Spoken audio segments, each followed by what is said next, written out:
Assalamu alaikum. Welcome to Dialogue. I am Taimur Shamil. Today is a very important day.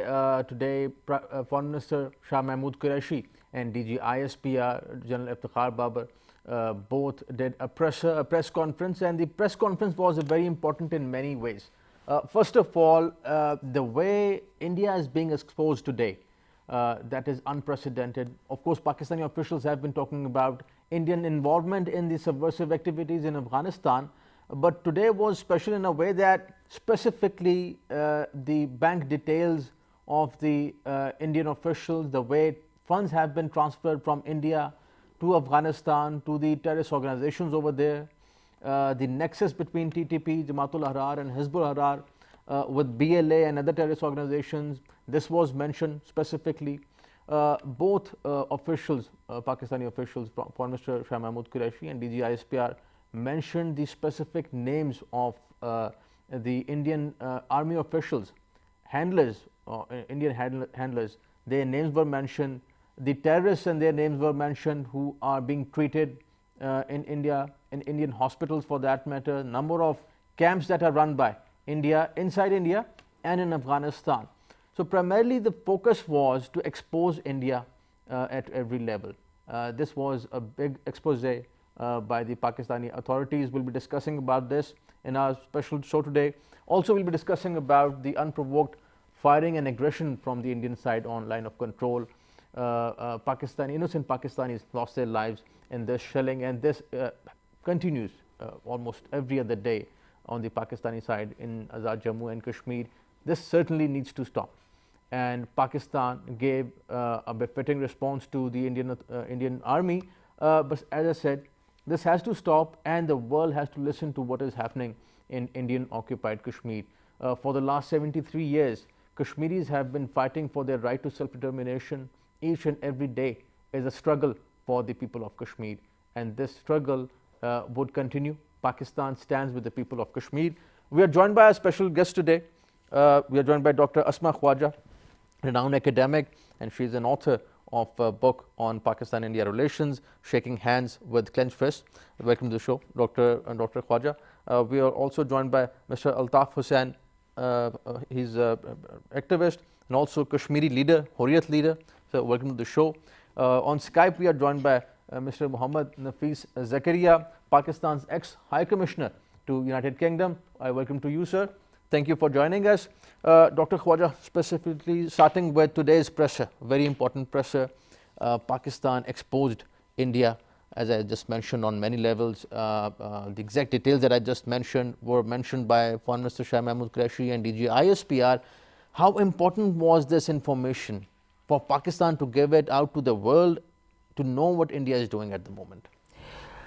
For me, it is only the extension of the Kulbhushan Yadav case. Kulbhushan Yadav case was Pakistan's first success in highlighting India's illegal, illegitimate involvement in destabilizing Pakistan. So this is now another very important piece of evidence, and Pakistan, if we see the history, Pakistan keeps on sharing such information with the international community. Pakistan, this is not a hidden fact that India is involved through Indian sponsored proxies, and this is what exactly international law calls as state sponsored terrorism, and this is what exactly India is doing. So now it is the job, it is the conscious, it depends upon the conscious of international community that how they respond towards this development, because Pakistan always say that India is involved, but this is, and now for some last few years Pakistan is coming up with the list of evidences. So Pakistan substantiate its argument that India is involved in financing anti-Pakistan proxies. Now Pakistan have evidences and Pakistan shows this to the world. So now I have to see that how the world leaders would react, and for me it mocks the Indian stance and India's position in FATF. I think when Pakistan has provided the evidences that India is Yes. financing terror in other countries, especially in Pakistan. So FATF, where the FATF stands right now, because how can India decides that which country should be cleared by FATF and what country should be in grey list, because when India itself is financing terror in the region. Okay. Mr. Altaf, talking about the situation, exactly the name of the officials who are Indian officials who are involved in these activities, their names were mentioned, bank details were mentioned, number of consulates which are involved in this activity were mentioned. How do you think that, how important is this information and projecting it right now at this moment, keeping in mind the the pulling out troops of from Afghanistan? Yeah, as Dr. Khwaja said, that it's not a new thing, but it's good that Pakistan has come up with this information openly and to the public as press, and Pakistan has been sharing this information with the international community in the past also. It's not a new thing that India has been sponsoring terrorism in Pakistan. They were doing it from Afghanistan for a quite long time, and always this was in the press, and the officials will argue about it, and there were evidences for that, how Indians were involved in the when this TTP came into existence, and how Indians financed that, how the links were there. But as Dr. Khwaja said, that after Kulbhushan Yadav, now the links are more evident, they are more visible, and we are in a position to tell the world that this is what India is doing.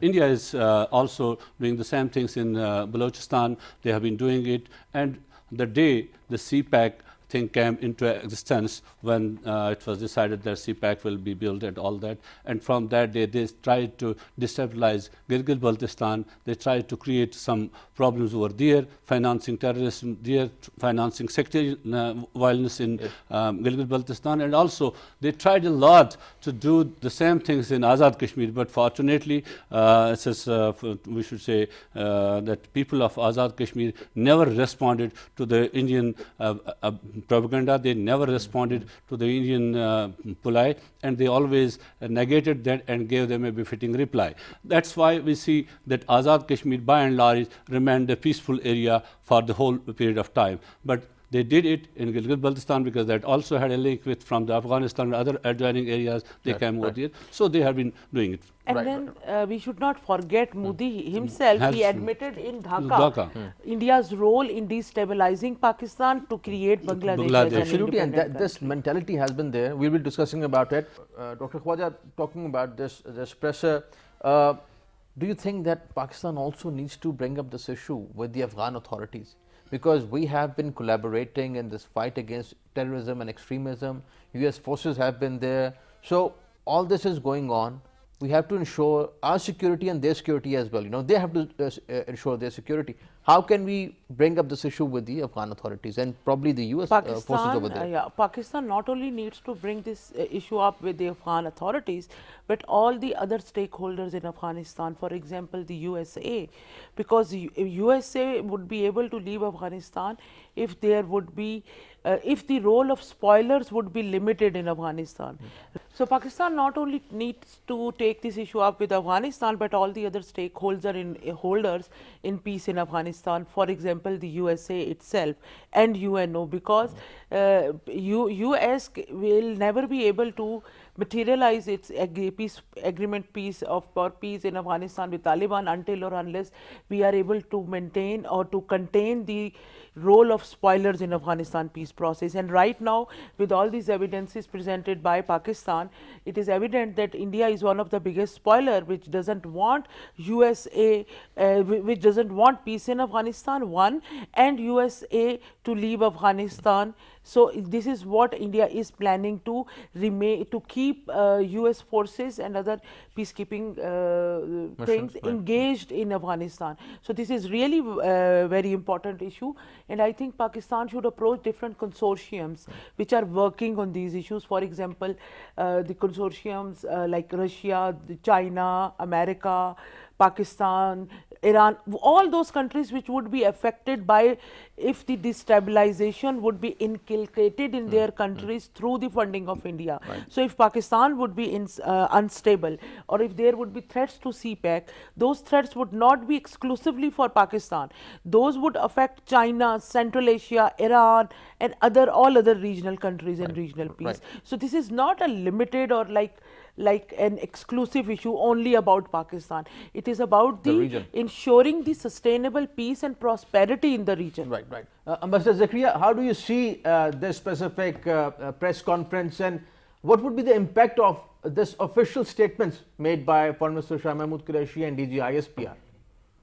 Thank you very much. Let me first refer to the question of Indian state-sponsored financing of terrorism in Pakistan.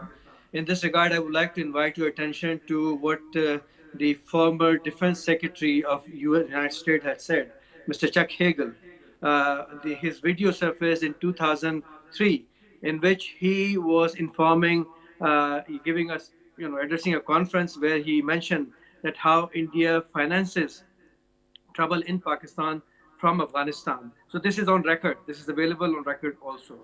Number two, I think if I recall correctly, the Ehsanullah Ehsan, who voluntarily came up he was a spokesperson for TTA and TTP for some time. And he also volunteered the information to the public that how India had been in sponsoring terrorism in Pakistan, and he specifically pointed out the names and everything. Then thirdly, we have the Kulbhushan Yadav, Commander Kulbhushan Yadav, who is a living evidence of how India had been sponsoring terrorism in Pakistan.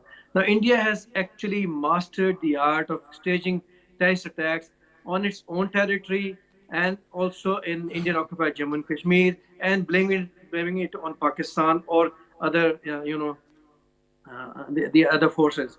So I think the world is not naive. The world is aware as to what India is doing.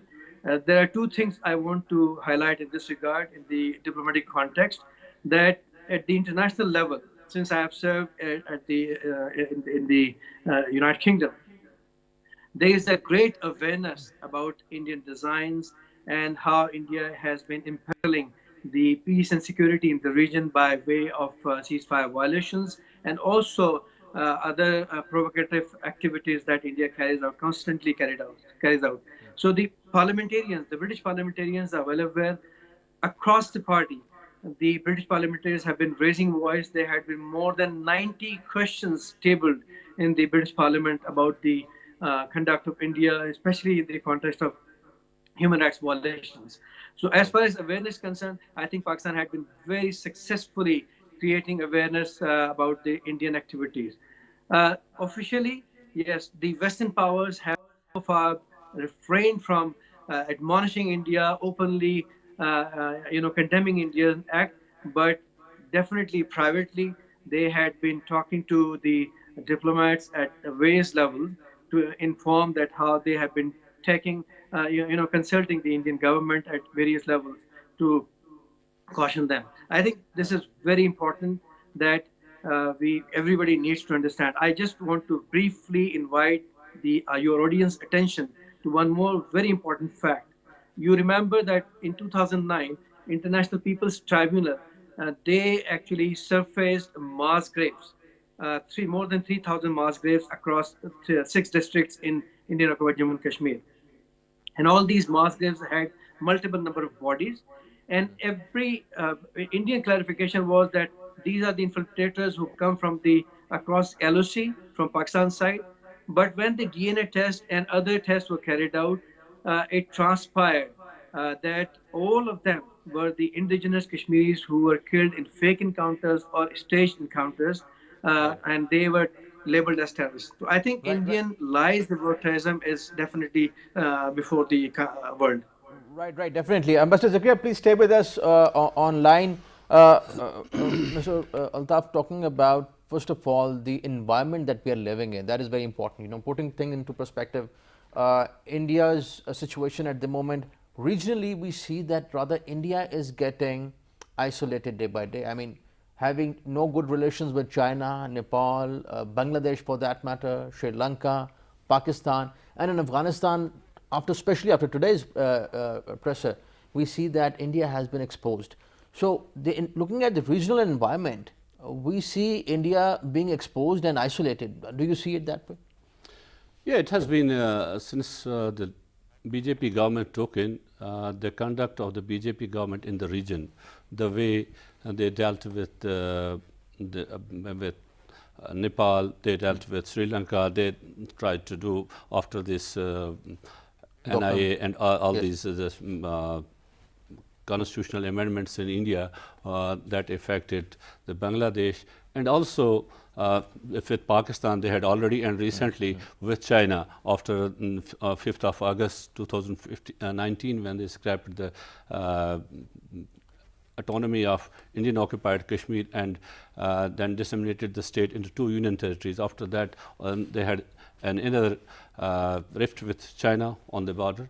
So by that way we can see, but the conduct of the BJP when it comes to, they have their own ideology, they have their own, they have mastered their ideology how to go ahead. They do each and everything to win the elections in India. We have seen most recently, it was on cards that they will lose the Bihar because the people have seen how they have failed in the terms of development, how they have failed in terms of providing the jobs to people. But they won the Bihar again. What the card they played, the same card. It was the card against Pakistan, it was the card against Kashmiris, that we have built the Babri Mosque, we have dismantled the state of Jammu and Kashmir, we have revoked the Article 370 and 35A. Now you can go and live in Kashmir, and we are dealing with Pakistan with iron hands. That's all. They won the elections over there. So their main purpose is that of Hindutva. The agenda is a greater Bharat for which they are. But fortunately, the regional countries now who are towing a line of India in past, now they feel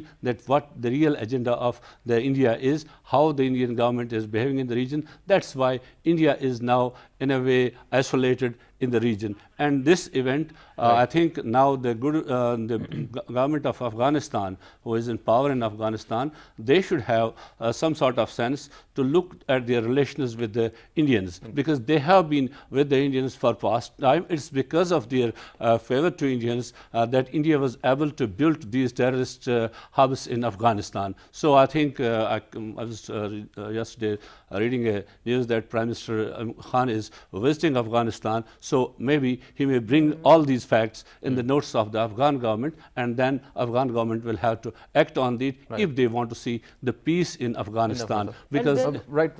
And then if there would be peace in Afghanistan, India may not be able to carry out terror financing and terror acts from Afghanistan. against Absolutely. But Pakistan. while we talk about Afghanistan, Dr. Asma, recently we also saw BICA, this agreement between United States and India. We are talking about Indian aggression. We are talking about the saffron tide, this rise of extremism in India, terrorism, I would rather say, the way Muslims are being killed, Christians and Dalits for that matter in India. But US would provide India with real-time information and intelligence that of course they would be using against who? It would be the Kashmiris, the Pakistanis of course. How do you see in this whole context this PICA thing and the strategic realignment, I would say, or alignment? So I, as a student of international security, I see that whatever happened between India and China during past few months, that was intentional. That was intentional by India to exaggerate the security anxieties of the USA so that they can get more aid in the name of building up their military muscles vis-a-vis China, to act as a proxy of the USA against China. So Modi has successfully is able to accelerate those security anxieties and getting all that military aid, which definitely India would use against number one Kashmiris and number two Pakistan, and this is what exactly they are doing on LOC. So for me, this I think the situation in South Asia is so fragile and volatile that no responsible state should support anyone's aggressive designs by building up their military muscles, We don't need, and building up military muscles means that the equation and balance of power and arms would be damaged in South Asia. So what would be the result? Result would be another arms race. Result would be some other measures to ensure the minimum credible deterrence by Pakistan. So I fail to understand that a country which falsely first claimed cold start doctrine, and when they tried to execute it, but when they tried to execute it, it was a failure. They were unable to execute at the time of need this cold start doctrine. Their chief of army staff last year stated, we are ready for two-front war. They are even unable to deal with China on only one front, and that too without arms and armaments and weapons. Chinese president never visited Chinese soldiers in the hospital. Modi did after converting a seminar hall in a false hospital vault.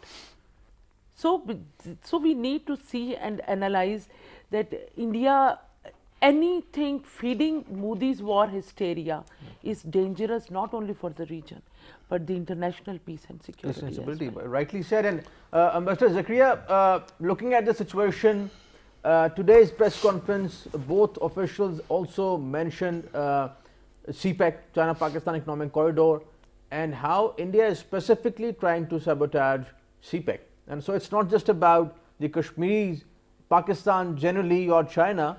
India is trying to sabotage peace and stability, and specifically CPEC. So after especially this Bika agreement, the intelligence that they would be having, their subversive designs, rise of Hindutva over there, how do you see this whole situation and Pakistan's strategy of going to counter this? I think if history is any teacher, we must actually see the pattern of relationship that we have had with the Western powers. Secondly, we must also analyze in the context and the backdrop of what the strategic and political and economic interest of the Western powers have been linked to this region, where they have their arch rivals for centuries. So I believe that we need to really understand on a larger canvas at the global level as to what would be coming our way. Now, looking at from the perspective of Asia, Asia is seen in the coming decades as the engine of growth for the global economy. Because, everywhere else, the economic progress or the GDP growth rate has saturated because of a variety of reasons. You can examine that briefly. But Asia holds the potential, because Asia has the 57% of the world total population, which should be seen as a market.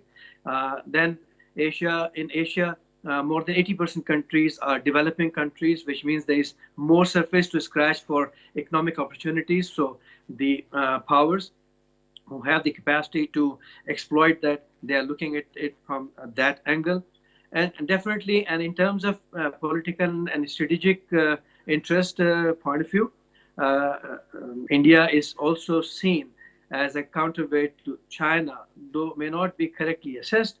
But I think what is happening right now is the effort to make India appear as the counterweight to China by way of various agreements, by way of enabling India, empowering India by building their defense, etc., is a very dangerous, trend, because one has to see that Indian belligerence is already threatening the very peace of the region, and it is not going to this regional peace, if disturbed, is not going to remain confined to this region. It is going to go way beyond this region, because we all have to understand that how many nuclear capable or nuclear power states are there in Asia. So any trigger would be extremely dangerous for the entire region. So we have to really assess it from that angle. Now, coming to Pakistan policy, I believe that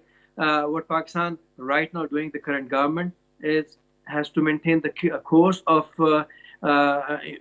empowering Pakistan with economic strength, so that we stand on our own.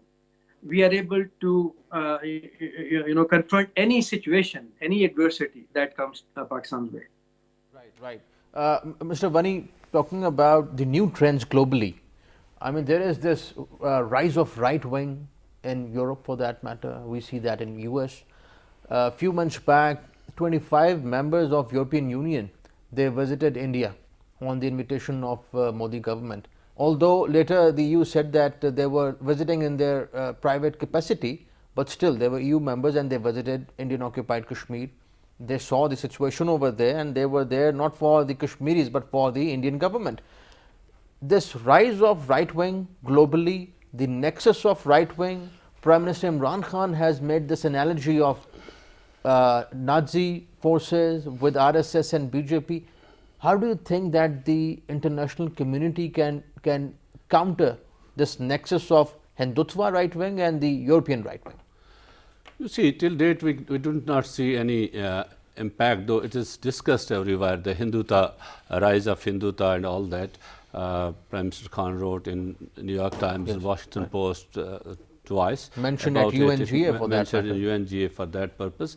And it is being talked about all over, about the rise of Hinduta. We talk always about it and all that. But I don't see we have so far been able to counter it in the Western countries, to make the Western countries understand how the rise of Hinduta will have its impacts in their own societies. We have seen in the US, some of the right-wing activists from BJP, RS, who were in the election fray also, they financed the election of Trump and all those, and they were there in. Although it was unprecedented that Modi will say in Houston that ab ki baar Trump sarkar, that this was a totally undiplomatic thing which the Modi said. But even then we saw in US there was some sort of change, some sort of shift in this. But in Europe, mostly in Europe, the right wing now have arisen in France. Actually, he defeated the right wing elements. Now he has become himself a right wing. And Macron, he defeated the one who was for the right wing, but then he became himself a right wing in the present circumstances. But on this account, I think we have a larger role to play in this, to make world understand about the designs of the Indians' right-wing elements and their influence all over the globe, and the way they are creating the constituencies right over the world. So, till date we are discussing the Islamophobia, nobody is discussing the Hinduism and all that in their impact. Right, right. This is very interesting. Yeah. Dr. Khadra, how do you see this? Yes. See, we have to see that first of all, there is no comparison with the right-wing politics in Europe and the RSS politics in India. Number two, if we see globally, I couldn't see any right-wing party gaining public vote and coming into power. And in the USA, we have seen Biden has won election. But Macron and Le Pen gave some difficult time to Macron. Yes, but Macron actually, as Mr. Vani said, they defeated the right-wing parties. Right. And then the right-wing politics in Europe, well, number one, it is minorities politics. They are not in majority. But we know that minority sometimes is able to create more hue and cry than the mature majority. So this is what happening in Europe. And then when we see Hindutva, it has religious connotation of exclusive politics, of polarization, for hatred, and specifically hatred about Muslims and Christians or all the other religions which were not invented in South Asia, but they came from outside to South Asia. The European right wing is not like this. That is there is another, like, we need to apply to separate frameworks. Well, the thing is that the common thing is the exclusivity. That's what I'm talking about. Yes. That they want to and exclude everybody else. That's yes. what my point is. Yes. If you today visit Europe, you meet these people. The nexus between RSS and the Nazi ideology has been there for the last, I would say, more than 70 years. But now the difference is, in Europe, this right-wing polarization and exclusivist policies have not been constitutionalized. During last 1 or 2 years, Modi has constitutionalized discrimination in Indian constitution by revoking Article 370, by including this Citizen Amendment Act and all those other anti-Muslim or acts, anti-Kashmiri acts. So now this discrimination, even through parliament, even through constitution and even through judiciary, is legalized in India, it's constitutionalized in India. This is not the case in Europe yet. So they are trying to defend their moral values and culture by trying to contain or limit the right-wing politics. So, and then I always say the problem, it doesn't arise when few people are fanatic. The problem arises when those fanatics are able to gain public sympathy and popular vote. This is the problem, because this brings a fanatic at the helm of the affairs, where he is the biggest influencer on decision making. So this is the problem.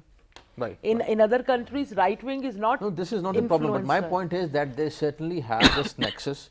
They certainly have individuals who would also support, RSS, and we need to be cognizant of this fact. I think that Indian diaspora is enough to be such influencer and pressure group. That's right. So, Ambassador Zakaria, talking about this Hindutva mindset, Prime Minister Imran Khan has exposed BJP and RSS nexus, I would say, in an unprecedented way on many platforms. At UNGA, for that matter, as Mr. Wani just mentioned, and we all read his op-ed in the New York Times about Hindutva.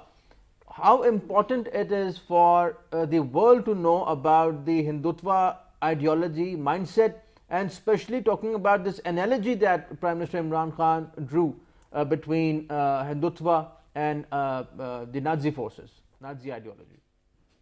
Well, I think the views expressed by the other two worthy panelists, I fully agree with that. There are so many dimensions to it, so many aspects to look at it. I believe that what right now is the urgency at the moment of this Hindutva mentality, which is directed towards basically targeting the Muslims. Especially, we have to see, you have been referring back and forth to 370 and 35A. I think the basic objective right now, and the basic focus of the Indian government is, at the moment, is to change the demography in the Indian occupied Jammu and Kashmir, which they had been perpetually doing for the last 70 years. If you recall the genocide of 1947, when in Jammu alone, more than 500,000 Kashmiri Muslims were eliminated, exterminated, and 1 million were ousted from there. And then the demography of Jammu was changed overnight. Then we have seen over a period of time massacres. So Indian government, successive government, and the Indian forces, these elements, this Hindu mentality, extremist elements have always been there, and they had been carrying out this in a subtle way, sometimes in a very overt way, that they had been using various tools to change the demography of Indian occupied Jammu and Kashmir over the years. As I said, they have used massacres, they have used genocide, they have used perpetual genocide, and they have been actually staging the fake encounters and eliminating people and ousting people. Now, this particular action, illegal action of theirs on 5th of August 2019 is aimed at, in a massive level, change the demography in Indian occupied Jammu and Kashmir, in which not only they are bringing in the non-Kashmiris to the Indian occupied Jammu and Kashmir, but they are also ousting the indigenous Kashmiris. They are also very quietly eliminating Kashmiris. There are thousands of Kashmiris who are missing, and no voice is reaching the outside. I think this is something very, very important to pay attention to, and we must all focus through media, through personal outreach, and various other options are available to create awareness about as to what is happening before it's too late. Right. Mr. Wani, we'll be having, probably the world is expecting new US administration, Biden most probably. Although President Trump mentioned about mediating in Kashmir between Pakistan and India, while also keeping in, we just discussed about BK and all these agreements. How do you see the, let's say, US impression in the region, specifically on the issue of Kashmir? See, thank God Trump did not mediate on Kashmir the way he was doing it, the way he was a friend with Modi and doing all policies of Modi. He did not mediate. That was fortunate for us. But as far as US policy is concerned, I'm not that much optimistic about that there will be a larger change in the US policy vis-a-vis India, Pakistan or Kashmir, all things. Yeah, there is a difference of person now. A person now he's a Democrat, he's a person of good norms, he can talk well, he has his own past of experience of being as Senate Foreign Relations Committee chairman and as vice president of United States.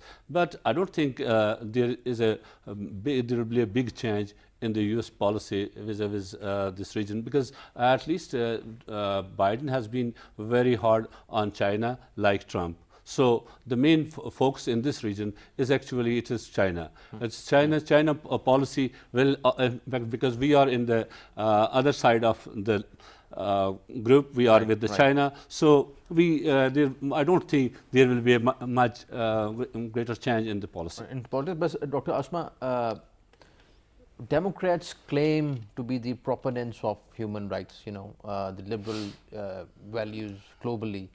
Do you think that Biden administration would focus on this, especially when it comes to Kashmir, let's say, with India? Biden during his election campaign and some other interviews has mentioned Kashmir is an important issue of human rights violation. But now it is time for the world to realize that Kashmir is not only about the human rights violation. It is about Indian colonization. It is about the rights of indigenous local people. And as per international law, the rights of indigenous local communities have been protected and no one can colonize them for their own imperialistic purposes. So this is the time that international communities, especially the new government in the USA, should realize that they, being a responsible actor in international politics, they need to facilitate, to create an enabling environment for peace and prosperity in the region. This is the notion of a competition-based security calculus should be replaced by the cooperation-based security calculus. And this is maybe as the Biden is seasoned politician, he has his experiences with South Asia, he knows the region. So maybe because of his maturity, he would be able to shift the prism to view the conflict. Right now, world has, I think, reduced Kashmir to only a conflict of human rights violation. It is much larger and greater than that. If you see what is happening on LOC, it is the duty of international conscience to speak up that how a military aggressor is focusing or killing civilians in a conflict or on an LOC. That is prohibited as per international law, as per international humanitarian law, but no one speaking up for these local civilians are dying by the atrocities of a military aggressor, India, who has colonized their territory and their area, and still they are suffering and everyone is quiet. So for me, I think this also puts a big question mark on those countries who claim to be the proponents of human rights, the defenders of universal liberal values for that matter. I'll just put my last question to Ambassador Zakaria. Ambassador Zakaria, talking about this whole situation, we talked about Pakistan, India and United States and US's interest in the region. China backed Pakistan at United Nations and specifically on bringing up this issue of Kashmir. In the future, how do you see the regional cooperation on Kashmir and specifically on putting pressure on India? Pakistan, if you look at the geostrategic importance of Pakistan, by virtue of its location at the confluence of four very important sub-regions in this Asian continent. This realization is also there with China. This realization is also there with Russia. And that's why you see Pakistan becoming a member of SCO, Pakistan gaining more and more importance. And you have seen a lot of activities on the diplomatic front, on the international and the bilateral front, China and between Pakistan and China, between Pakistan and Russia, and many other countries in the region. So I think Pakistan's importance has been realized, and Pakistan's importance has always been there in realization by the West as well. And that's the reason why whatever happens in the two watershed that happened in 79 and after 9/11, Pakistan emerged once again as the center of attraction for the whole world, although Pakistan had no role to play in that, in those two incidents. So I believe Pakistan's important. One has to understand that. And there's a deep realization by both the major powers in this region that how important it is that Pakistan should remain strengthened, Pakistan should remain stable, and Pakistan should be nurtured and cultivated to act as a bridge, especially in the context of the development of this region, because Pakistan provides the regional connectivity between the four sub-regions where at the confluence of which Pakistan is located, and which is very important for the economic development of this poverty-stricken region where we have more than 1.1 billion people living in abject poverty in this region. I believe this is what we need to see in the context of Pakistan's importance, and this is what we need to see why China is engaging Pakistan, how Russia is engaging Pakistan, and how Pakistan is viewed by the Western powers as well in the whole scenario. Right. Ambassador Zakia, thank you for joining us. Pleasure having you on the show. Dr. Asma, thank you for your time. Thank you for joining us. Mr. Vani, thank you for joining us. Pleasure having you on the show. Thank you. That's all from today's dialogue. See you next time. Khuda Hafiz.